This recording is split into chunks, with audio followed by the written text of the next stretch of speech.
Okay, welcome back to the SEFLIN 2018 Virtual Conference, Libraries, the Intersection of Technology and Innovation. I hope you all enjoyed the pre-recorded lunch session. Again, for those just tuning in or who got kicked out and are coming back in, I'm your host, Josh Stone. Our next session features Brandy McNeil. Brandy McNeil is the proud recipient of the 2017 Library Journal Mover and Shaker Award. Ms. McNeil is the Associate Director of Tech Education and Training for one of the largest public library systems in the United States, the New York Public Library. She exemplifies the mission of the library, which is to inspire lifelong learning, advance knowledge, and strengthen the communities by the work she has done. Brandy manages tech education for over 89 branches across New York City and has successfully recruited and developed a team of effective professionals and support staff. In the time Brandy has been at the library, she has designed and built 7 computer labs, tripled attendance numbers for tech education, launched several innovative and successful programs, which boasted an impressive 5,000 plus waitlist, and also established partnerships with some of the world's most prestigious organizations, such as Google, MIT, Code Academy, and the U.S. Embassy of Athens, Greece. So without any further ado, Brandy, the floor is yours. Okay, good. Okay, so let's go ahead and get started. So this is my information. I'll leave it up for a second. Feel free to reach out to me if you need to. At the bottom, the @DigiVibe is my personal Twitter. And then NYPL Tech Connect is the Tech Connect Twitter for our team.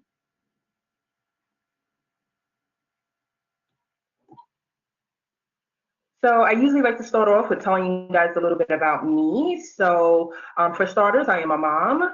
So I have a 16-year-old son now, and anybody who has a teenager understands what I'm going through at this moment. I also am the owner of a dog. His name is Barry Allen, and I love him to death. And then I also take care of my mom, who has had 2 strokes, and so she's paralyzed on her right side, and I take care of her as well. My previous job, I worked at American Express for 11 years, where I did training around the world for them. And then I'm also getting my doctorate degree right now. So I'm doing that while also running my own business as well, in addition to what I do as a director for the library. And lastly, I am a member of Wakanda. So I like to put that out there. So let's go ahead and jump into kind of tech training and discuss some of that. So right now, tech training is there. You guys should be seeing a growth in that.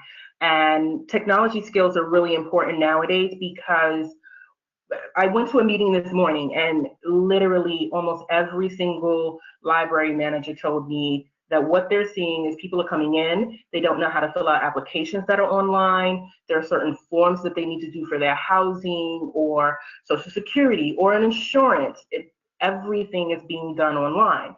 And so if you are missing those skills or not keeping up with what skills you need for that, you're going to be left behind if you're not doing something about it. And so this is why it's really important for the libraries to be having technology classes for patrons. So what are some typical problem areas with people and their programs? So the first thing is that there's no central management structure. I've seen plenty of library systems where each branch is kind of doing their own thing and has their own material, and there's no central structure. So I think that's one of the big problem areas in terms of the quality of instruction that comes out of locations. Also, there's no standard curriculum. So there's not one place to go to so that everyone can go and grab and have the same material, so that if you go to one location and maybe another one is having the class you want, you can go there and catch it and still get the same thing. And then lastly, people don't know. If you guys are like our library, which I'm sure you are, you have tons of different programs running. And typically what the problem is that people don't know about everything. And so there's no awareness. And what you have to do with your programs is try to change that up. So let's talk about how I transformed training at NYPL. The very first thing for me, and I think part of that is coming from some of my background of entrepreneurship, which is to brand your program.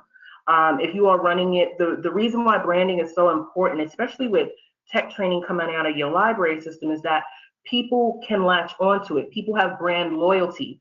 And if they start to know, like, oh, if I come here, I'm getting this type of service, that is what you want. That's what you want to achieve.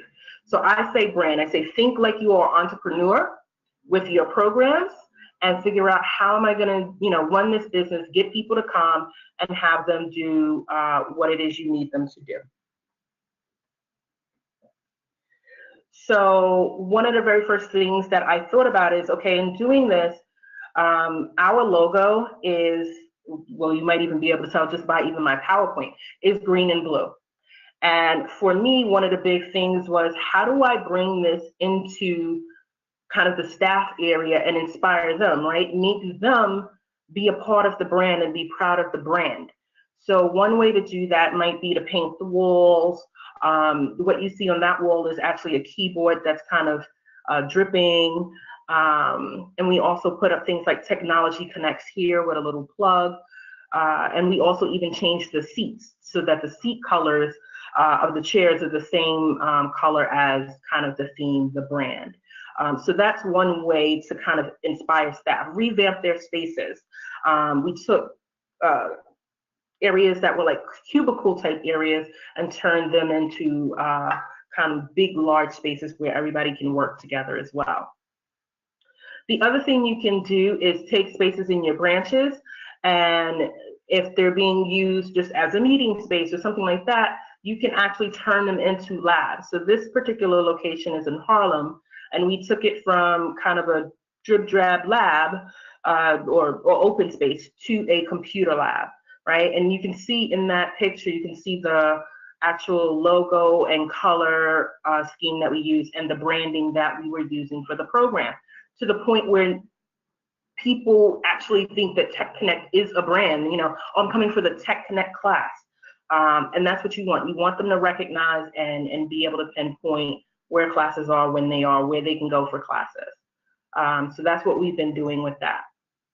And then also taking spaces and reusing them. So this is at our Tremont location in the Bronx, where it was just a place where we would store stuff, and said, well, let's turn around and make it a place that is usable. And so we turned that into a computer lab as well, change the lighting up and get the equipment in there. I think the next important thing that you should have in terms of your training programs is ensuring that when you're doing your stuff, you're getting buy-in. So one of the things that I do is the list that you see here, I actually meet with each of these departments every other month. And so it's important because not only do I get to find out what they're doing, which can keep me abreast of things that I might be doing in the timing, I also get to hear about new things, and they get to hear about new things that we're doing. So it's a two-way street when you do this. But it's also important that you get buy-in for the projects that you're thinking of or want to do, so that you can have everybody on board. What I've noticed is that once I've got everybody on board with what I'm doing, then it's easier to funnel to everybody else and they get on board, especially in terms of keeping people informed. So there might be a program launch. We decided that we wanted to do coding. We're going to launch this. Well, let's let the marketing team know. Let's let our government affairs department know, because you never know when another department might be working on something, or for us, there might be a request from a donor, and they want to participate in something where it's coding. Now, I wouldn't know that because they didn't come straight to me, but they would go to our grants department possibly. So this is why you want to make sure that you are constantly having meetings, even if it's just a 15-minute meeting to discuss, hey, here are the things that are going on with me, what's going on with you. So staffing. Staffing for us is sorry, I'm just gonna move that out the way so I can see my screen. So for staffing, I put kind of what you can do and what we did. So some of the things that I have here are, we started to think about how we can offer a coding program, and when it came to staffing, we had to figure out, well, what do we do? Some people had a little bit, some people didn't. And so what we did here is we actually gave my staff time. to actually learn the skills. And so so I gave them 4 months for lynda.com, Code Academy, and these are free platforms that they can use in order to actually get skilled up. Obviously, we use books as well, but there are ways to kind of work it out so that your staff can build up their skills. If you have money, hire staff. I was able to get a little bit of funding, and so we were able to hire staff for a city project we were working on, and that allowed me to incorporate having more staff to do some of these programs as well. So that's some of the things that you guys should think about. Another part is engaging staff. And in terms of engaging staff, I use a variety of different ways in order to do that. And one of those ways is by doing what I call an open tank. Some of these other things on here that you see, I think are, self-explanatory. But an open tank for me would be a day, 2 days, where staff get to play with new technology. And that's all they do for the 2 days. And on the last day, they actually have to come up with, okay, can we see programming with this? What would we be able to start up? What type of program would we be able to offer our patrons if we use this technology? And so that really helps, because what you want to be able to do is start to think about innovative programming that you can offer that will bring all types of patrons in. And so that's a way to get people inspired as well and engaged, because they get to play with new technology that they're hearing of, that they might have never tried, and it'll help because it might bring in new patrons that you might be looking for. Obviously, all the other stuff is pretty self-explanatory. Quarterly tech meetings is where I usually do once every 4 months. We get all of the people who are in our branches doing tech training together. Let's talk about some issues. Let's talk about what we're doing. Any new programs that are coming out, we try to inform them then. And so that's what we do with that. I also created an awards program. So I call it the iTech Awards. And so we reward people who are actually out there doing the training, doing the hard work with the patrons. And that was my way of how can we give back to show them that we appreciate what they're doing? How can we also inspire and engage them to want to do? And so that program has worked out really well for us. The type of gifts we give them are small gifts, right? So it might be a Google Chromecast or Amazon Fire Stick, things like that, things that aren't really expensive, but they get an award, and then they have a gift that they can get. So those are some of the things that we do to engage staff. And I really suggest doing a variety of these things, because you want to make sure that your staff want to offer these services to patrons. Curriculum. So in terms of curriculum, it's about creating it. So for us, we actually created our curriculum and figured out what the look and feel was, what templates would be. And I think I have a poll question on that. I'm just going to check real quick and see if I do. Let's check.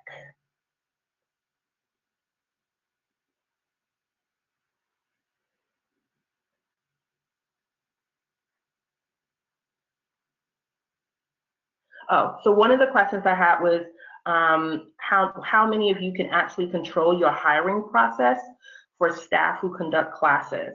Because that'll help me to determine some of what's going on.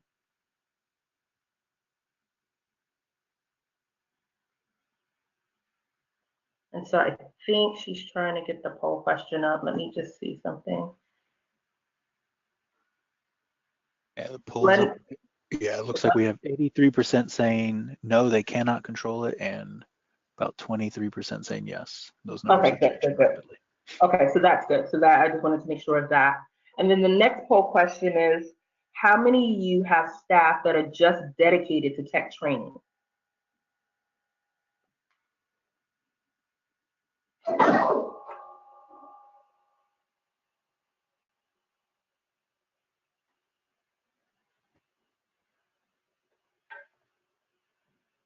So it looks like, I don't know how many people have taken it, but it looks like about 80% do not have dedicated tech training staff. Okay. Okay, and that makes a big difference in terms of people having other responsibilities to do. So it's good that I understand and know that. Okay, cool. Okay, I think so. Okay, in terms of curriculum, what we do is we try to have our stuff open source. So we actually use Google Drive. I don't know how many people out there are using Google Drive, but we actually use Google Drive in order to have it so that it's easily shareable. Everybody has access to it. And when we do updates, anybody can get access to the materials. And that's really key because updates tend to happen a lot with tech classes. And so you want anybody who can go in and update it to be able to have the latest version. So Google Drive has worked wonders for us in terms of sharing our stuff. If you're doing a special program, so I don't know how many people do series-based programs, but if you are offering that, we found that having an actual book, a workbook, was way better than handouts. What we found was that people wouldn't remember to bring that handout in, or they'd lose it, and then if they need to refer back, they didn't have anything. And the reason why doing everything online and just trying to do kind of, well, go to your materials online is because a lot of times people like to write and do notes. And we found that most people were requesting that. So that's one of the reasons why we decided for certain classes, especially our series-based ones, to create workbooks for them. So that's been good. And then you can see that for instance, with our Project Code course, what we did was we had them do projects and do some events that would support that.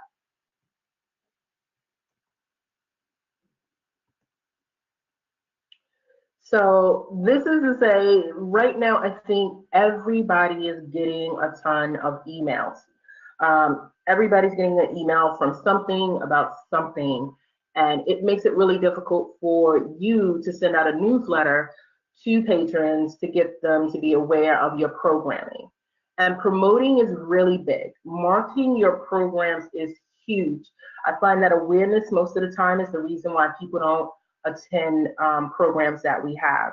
And so for us, some of the things that we started to do was to create really large poster boards whenever we're about to run a program that's a special program. We use social media as well. I think we're using it more now than we were before. We also do things like graduations and hackathons. So if you have a series-based program where people are going through, having some type of graduation, something where they get recognized, is such a wonderful way to do it, because it then brings in, so when we do our graduations, people are able to bring their family and friends. And then the family and friends hear about it, and then they do word of mouth. And so our programs have gotten so much bigger just because of that. And that's an example of how having something for the patrons can inspire other people and promote your programs. The other thing we have are interest forms on our website. We do themed events sometimes about, maybe a particular topic or holiday. And so sometimes doing themed events works as well. And I think one of the biggest things for us has been having a website just for tech programming. And so I have a poll question on that one for how many of you actually have a website that is just dedicated for your tech programming.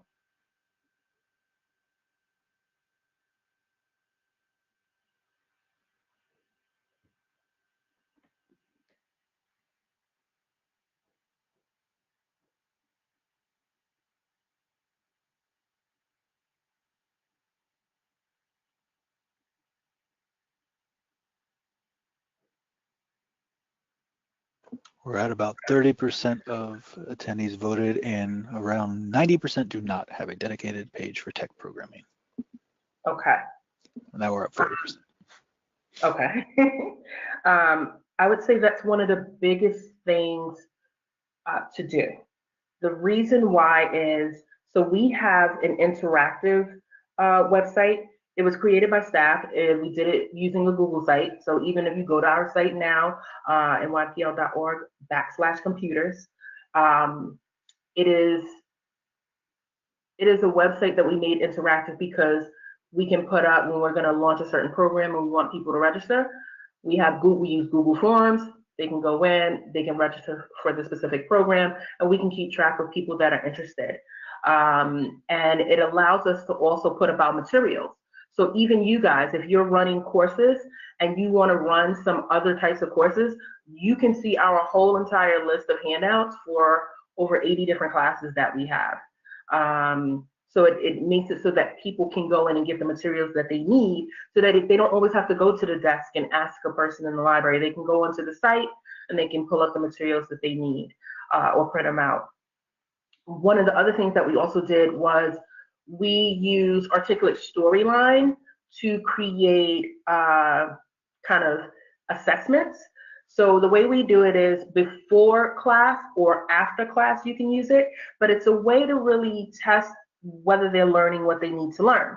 Now, on the back end of that, it's great because it allows you to get kind of scoring and some metrics around what patrons are learning. So if you're doing stuff like that, that will help in a whole slew of other ways. But the website allows that, and we also have a portion on our website that will also test kind of what are they interested in. And so when they complete the test, what they do is when they go through, and I know you guys are going to have access to this website afterwards. If you actually click on this page afterwards, there is a link to that part of the website where you can test yourself. And you can see, like, okay, I'm interested. I know that I really like graphic design. Or as you're going through and we ask the questions, there's logic built in the back that can help guide you to say, okay, here are the classes that you should take. And then there's also a handout that we have online where it's like a checklist. So if people want to go in and say, oh, you know what, I'm interested in these types of classes, they can go through and they can kind of check off, oh, okay, I completed that one. I need to do this one next. And we found that that helps because sometimes people don't know what they don't know. And this kind of gives them a way to see some of that. The other thing is promoting in different ways and thinking outside of the box. So I'm popping up a couple of things for us that we've done. Obviously, you know, if you've got extra funding, which for 1 year, I think I had extra marketing funding that I was given. And so that allowed me to do things that cost a lot of money, like TV ads or radio or in the train stations for us and buses. So we lucked up that year in having that. But some other ways that we did, if you look at the very top in the middle, we actually did ATM toppers. So in New York, we have delis that are usually in neighborhoods where people frequent. And right on top of the ATM machines that they have in there, you know, we went in and we would ask, hey, can I post up this flyer here? And they would allow us to do it. And we advertised the classes. And what we did is we put it where that deli was right next to a particular branch. And it was interesting to see that somebody went in and they would come right out from the deli and go in and say, hey, I saw that you guys have classes on this, that, or the third. And it brought in people. So that was a way to think outside of the box. What is another way to get new people to come into your library system? And that was one of the ways. We also do large banner stands because most of the time people walk in and like, oh, I didn't know you had free classes. And like, you've had free classes for the past 5 years. And you're like, oh, yes, we do. So that was another way to kind of highlight it. And even when you're doing that, you need to move it around. If you keep anything in a constant place, people tend to kind of overlook it. So we make sure to move those around as well. And then, you know, we have other mediums that we've used in the past, websites, newspapers, and things like that. Once again, that's when we happen upon some extra funding. A lot of times it's just us trying to figure out what we can do. So that's why poster boards or flyers and just figuring out where to do that comes into play. And so that's another way as well. We also thought about it in terms of marketing material as well. So we put it on things that we do as giveaways. So whether it's a notebook, a flash drive, a mouse pad, we started to put it on material. So in our labs, we have Tech Connect mousepads, right? So right there you have our website, you have our Twitter and our hashtags and stuff like that. We started to incorporate that into the things that we're doing. And that's how people start to know about your programming. So I do have a poll question for that is, what are some out of the box ways that people are marketing to their patrons? Is there anything that I didn't list that you guys are doing that's different?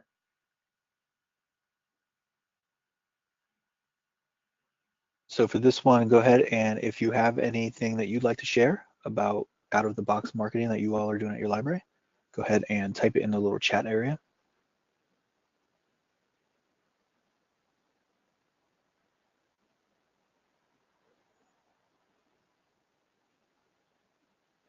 I like the little USB drives that you guys made while we're waiting. Those look cute. Thanks. And they're actually not expensive. Like, it was really fascinating. I mean, now we actually we're doing so there's like these water bottles that we do, but they're not actually like water bottles. They're more like a plasticky in the shape of a t-shirt, and you can like clip it on your bag, so it's not an actual bottle. And people are in love with those. So we do open houses and we have like raffle giveaways. People love those. That's cool. So Susan Reynolds says that they do a lot of social media marketing for their coding classes. Okay. Good. Marlon Moore says they use Meetup to create event advertising to bring people in. Yeah, Meetup is good, yeah. Okay, we also use Eventbrite. A lot of times when we do our program, we use Eventbrite. One of the reasons why we started using Eventbrite now is because the way it allows for registration is just amazing. So one of the things that we do with Project Code is we would have orientations with several time slots on the same day, but over a course of several days. And a few years back when we started, Eventbrite didn't allow that type of feature, and now they do, and so it's been a godsend to us. The other thing I would say is to ensure that you're capturing patron stories. And when you guys have access to the slide later, these are links to some stories that you can actually watch for specific programs of ours. And so these stories we have on our YouTube. You can see them in videos in our libraries where we have like the screens playing. Anybody can access them. And so what you want to do, they actually use them as well for, I know when people are meeting with donors or there's some type of award ceremony, or not award ceremony, but some type of ceremony going on with the New York Public Library. When they want stories, they'll use this. Now, one of the things I did was I always wanted to keep pushing things that were happening. If somebody came in and they said, oh my God, thank you so much, I got a job, if I got a letter, if I got an email, I would then create a spreadsheet.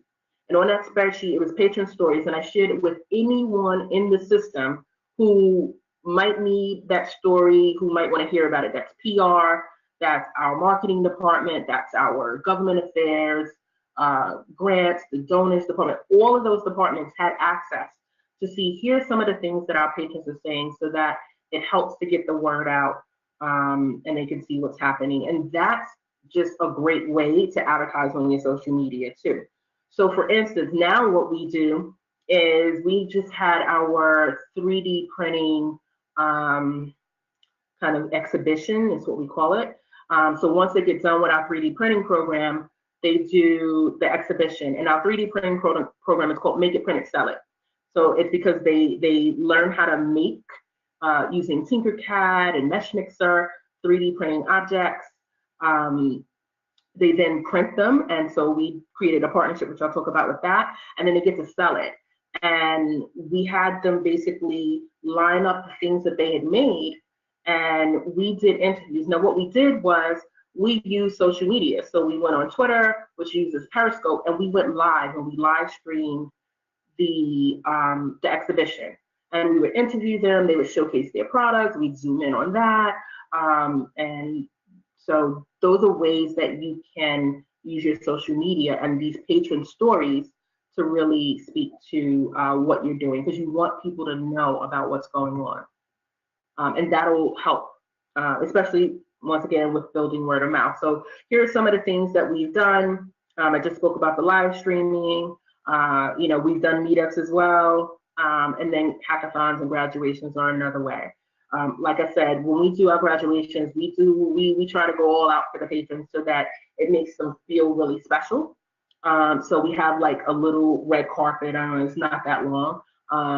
But a little red carpet where they can take selfies, and they love it. They feel special, especially if they stay with a program. So we do it for our series-based programs where they're staying 8, 10, 12 weeks. So we want to make them feel special after.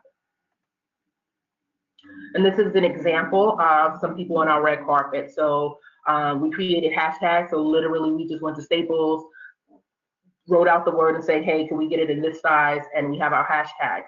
But that's great because then they're selfieing and putting it up on social media, and it builds word of mouth. And that's what you want to have done. Another thing to do with your programs is to keep an eye on the pulse of what's happening with tech. So just really briefly, I'll discuss, that's how we came about with coding a few years ago.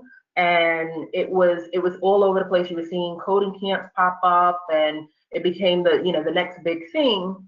And so when you actually took a look at some of the companies that were doing it, there were a lot of things that for our typical patrons that come into our library systems that were kind of excluding them out. So whether it be the amount of money that it would cost to go to these classes, or who they accepted, the hours that they wanted people to go, there wasn't anything at that time that was allowing kind of people to go in the evenings, not every day of the week, for free. And so we decided to do something that would incorporate that. And we also wanted to get a new type of patron in.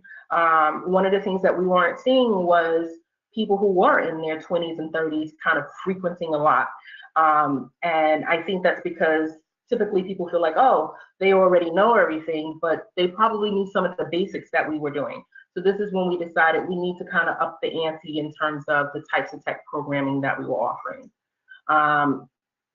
So just to give you an idea, when we first started the program, I was hoping to get about 25 people to show up to our coding program, and 449 people showed up, which kind of blew my mind because it was just, we literally did one tweet and it literally was word of mouth and poster boards after that. So that's just an example of, how thinking outside of the box, being on point with what the pulse of what's happening can kind of help if you come in at the right time. Our graduation rate has been great. We have 80% graduation rate. Female graduates is at 60% right now. And people are traveling. I mean, we've had people who have moved, and then we send them the letter saying that, hey, you've been accepted into the program. And they're like, okay, I'll go stay with a family member just so I can attend the class, which for us is like, wow. But for them, it's an essential thing. And we've realized that a lot of people are looking to either get out of their jobs or get a promotion, and here's something that they can do for free where they can learn that skill. So people are willing to do what they need. In terms of creating specialty programs, you should survey and see what the community wants, as well as keeping an eye on the pulse. So that's something that we did in terms of, we were seeing that people wanted things like Adobe Photoshop and Illustrator and stuff like that. In addition, research the topic that they decided you see a lot of people saying, oh, we want this. Okay, well, research that. How long would it take for a person to learn it, and figure out what you want your scope to be? Because you might be able to just offer an intro into it, which is what we did for coding. Our whole coding program is not around creating a coding school or taking you from being able to do nothing to do, be a full stack developer. That's not what we're trying to do. And so we try to make sure that people understand, like, this is your intro. Instead of spending $15,000 just to realize, oh, you know what, I don't like coding, or coding is too hard, I think I don't want to do that, you can, kind of come to us, get your feet wet, and then if you want, pursue other things. So that's what you want to do in order to just kind of see what's happening and be able to test it out. I would always say, determine the scope. We had to determine, okay, at what point do we stop, right? So we offered a phase 1, then it was, okay, we'll do a phase 2. And at a certain point, you have to say, okay, what is it that we're going to offer? Where does it stop? Understanding what the intent is. So we knew right out the gate, it was just an intro. So when people came to us, or when donors came to us and asked us about the program, we were able to tell them this is just kind of a way to get in. And it also helped a lot of people to get into bigger boot camps because they already could go in knowing some stuff. So we did see that. And actually, we, through our program, we do know quite a few people who have gotten jobs or promotions. Once again, we took our patron stories when we heard about that, and then we promoted them on our website to show here's what they can do. And then you want to measure. So we do pre and post tests, especially for series-based stuff. Once again, we have on our website, using articulate storyline, we have little one-off tests. So if you want to use a pre-test for your class to see if people are ready for the word class that they're taking, you can do that. And you guys can use our test that we have on our website as well. If you want to do it as a post test, where you want to make sure that they actually learn what they were supposed to know, you can use that as well. So it allows for you to kind of see and measure. And then lastly, you can get feedback, and then you want to revamp all the time and roll out your program. These are just some series programs that we offer. So our graphic design stuff is called Design 360, and giving it names. We give it kind of unique names so that people will kind of want to comment or be interested in, like, well, what is that? And I already told you about pre and post assessments. So it's about proof of impact. In order to get that money, sometimes you're trying to get grant funding, or you might be trying to get a donor to give you guys money. Being able to show, look how much they've learned. I mean, for us, that's huge. Being able to show that they went from 20% on a word test to now being at 94% shows what we've been able to do with our classes, and you want to be able to prove that. So even if it's creating some small Google form tests that they can take, try to create pre and post tests for them, because it's really key. Or try getting metrics. Sometimes doing something where you have an interest form. So for us, we had 6,000 people on our waiting list for Project Code, and we only we run the program 3 times a year, and we could only probably have about 100 people every time we would run it, which is only 300 people a year, but I've got 6,000 on a waiting list. So but then what does that say to donors? That they see the demand and they want to do something to help. So I would say 6 must-haves that you should have are things like an interest form, if you can, email monitoring, registration systems. Anytime you do any series-based program, registration systems are going to be key, whether you need to use Google, whatever it is, have something in place. Like I said, we use Eventbrite for ours. Orientation and testing.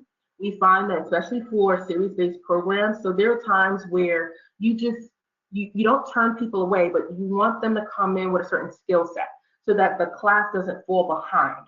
For us, that's where orientation and testing comes in. We test them on some basic skills. Do you know how to use your mouse? Do you know what a browser is? Can you follow instructions? And it's just simple instructions, but can you follow those? And that's really key, because it can weed out people who don't even know how to use the mouse but want to learn how to code. Like, first you need the basics. And then what we would give is kind of a form to say, hey, learn this stuff first and then come back to us. Then consent forms are really good. So especially with any type of program where there's a creation of something, making sure that you have your legal involved so that, well, who owns this after they do it, is really key, especially for us, because we were doing websites and then hosting them. So who owns this website? If they're doing collaboration projects like we had them doing for our Project Code, they were creating websites for real businesses. So now, who's the person that can say on their resume, well, I created that website? So you want to have consent forms for things like that, and then always do feedback surveys. In terms of partnerships, once again, keeping an eye on the pulse. So our mayor decided that he wanted to do a program where he wanted all kids in 10 years to be able to do coding. So that for me was a sign of, Why wait for that? Let me see who's out there doing this so that we can already jump on it. And so we look for companies that kind of had a mutual interest in what we were doing. And so what you're seeing appear now are some of the partnerships that we have started to create. For us, these partnerships are literally going out, figuring out on a website, doing a search, who's doing it, contacting them. Hey, this is what we do. This is, figuring out what you can bring to the table for them and what they can bring to the table for you and how that partnership can happen. And that's what we did with a lot of these companies that you're seeing listed here. What are the benefits? Obviously, you get to acquire some new customers because you may have a partnership that allows you to have new people walk in the door because they see that partnership. And then I have the list there in terms of what you would get out of building a new partnership. Here I just listed some types. I'm not going to go over each one. And then I put in parentheses which of our programs work well with that partnership. So for instance, with Scratch MIT, we did a formal partnership where we had the same goal. They wanted more people using their hip hop Scratch program. We wanted for kids to be able to code and have fun while doing so. So we thought that was a great merger to do that. But sometimes it's, maybe it's, you just need financial support. So for instance, in our 3D printing, we wanted to be able to have patrons print. That's a problem. If you guys have 3D printing programs, you know that it takes a while for things to print. And we needed something more sustainable in terms of dishing stuff out quickly. So we were able to partner with Shapeways. Shapeways only gave us $5,000. We actually only use maybe every year 1,000 of that 5,000 so far in order to give it to the patrons so that they were able to print out their products through the Shapeways platform and get their stuff in quickly. So that means everybody, all 20 participants for each session, they actually would do something and then have it, which is big, especially when you have that many people that you need printing for. So I think it's about thinking about what type of partnership it is that you're going to build so that when you go to speak to them about the benefits, you have a clear understanding of what it is that's going to happen. Out of that, for Shapeways, what they got was they wanted to educate people and have people coming to their platform and get their platform known. So that worked well. There are roses and thorns to partnerships, so some things to think about. I put the advantages and challenges. So, sometimes the advantages are that you get more credibility, to be able to say, hey, I work with Google, we did something with MIT, right? That kind of builds up your credibility and your visibility. But then I will say that, it takes time and patience to kind of get everybody on board.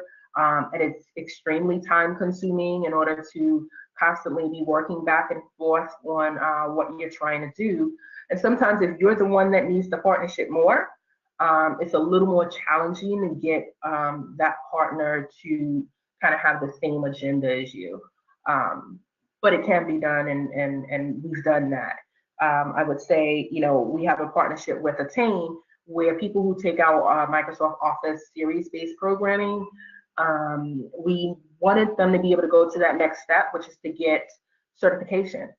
But we knew we couldn't do that. It would take too much money, too much on our IT systems to be able to do that, but they were offering it at their location. So we figured out a way to work it where there's a plus for them and there's a plus for us. And so we were able to do that. Some things to think about before you do it. I always say, okay, before you actually do it, think about what the goals are and the objectives.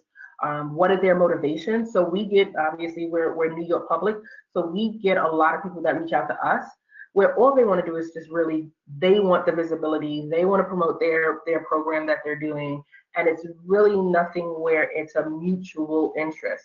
So I would always say, if there's not a mutual interest, then you shouldn't be partaking in that partnership. And then figure out if there are different strengths and weaknesses that can complement you guys. So that way, we bring this expertise and you bring that, so here's how we can work together. And at times, there might be times where you need to be flexible. And so we've done some of that, and sometimes they need to be as well. So those are some things to think about when you're creating those partnerships.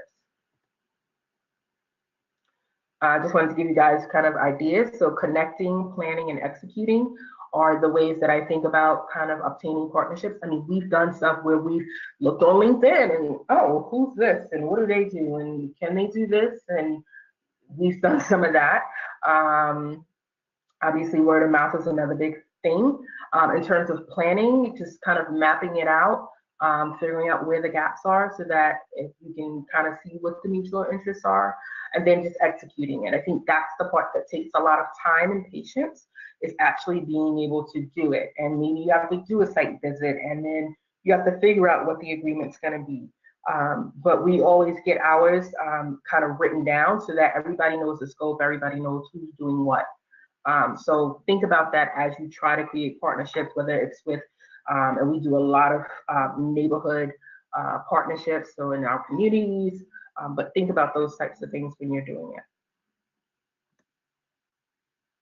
What's next for us is that we're doing virtual reality. So that's another thing, right? Just keeping on the pulse of what's going on.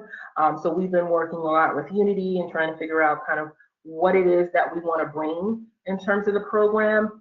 And for us, it's not about patrons using and consuming virtual reality. It's more about how can they create with it? What can we do to help people to create virtual reality? And so we're working on a program that will be launching in the spring of next year for people to be able to do that.